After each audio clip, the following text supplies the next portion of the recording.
بسم اللہ الرحمن الرحیم۔ حضرت مولانا جامی رحمۃ اللہ علیہ ارشاد فرماتے ہیں،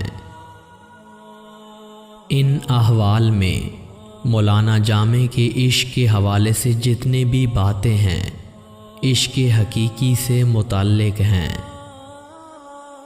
میری سعادت میرے لیے بہت ہے کہ تو جب کبھی مجھے دیکھتا ہے تو تیرے دل میں یہ خیال آتا ہے کہ یہ فقیر میرا ہی اسیر ہے۔ مجھے بدصورتی کا طعنہ نہ مارو اے فضیلت اور انصاف سے خالی شخص، کیونکہ جسم گلاب کی طرح ہوتا ہے اور جان شمشیر کی طرح، اور اصل کام شمشیر کرتی ہے نہ کہ غلاف۔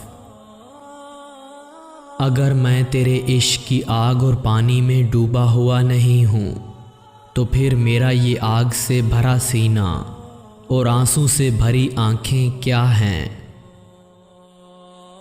اپنی آنکھوں پر پلکوں کی طرح سجاتا ہوں ان تنکوں اور کانٹوں کو جو میں تیرے کوچے سے چنتا ہوں۔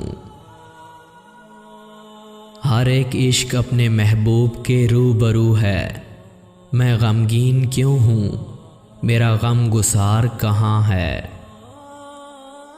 میں کعبہ گیا تو وہاں بھی تیرے کوچے کی آرزو کی، میں نے جمال کعبہ کا نظارہ تیرے ہی چہرے کی یاد میں کیا۔ جہاں تک ہو سکے دنیا میں نیکی کر لو، کیونکہ یہی کام آنے والی چیز ہے۔ خام کار لوگ ہوس کا نام عشق رکھ لیتے ہیں، ایسوں کا عشق حقیقی کے کوچے سے گزر نہیں ہو سکتا۔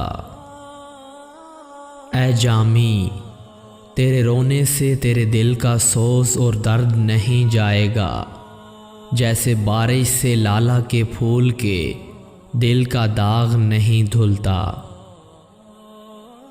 ان 4 چیزوں پر عمل کر لو، اللہ تمہیں اپنا دوست بنا لے گا۔ اول، اپنے آپ کو خدا کی دوستی کے لیے فارغ کر۔ دوم، دنیا کو چھوڑ دو۔ سوم، آخرت کا خیال کر۔ چہارم، دل کی توجہ خدا کی طرف کر۔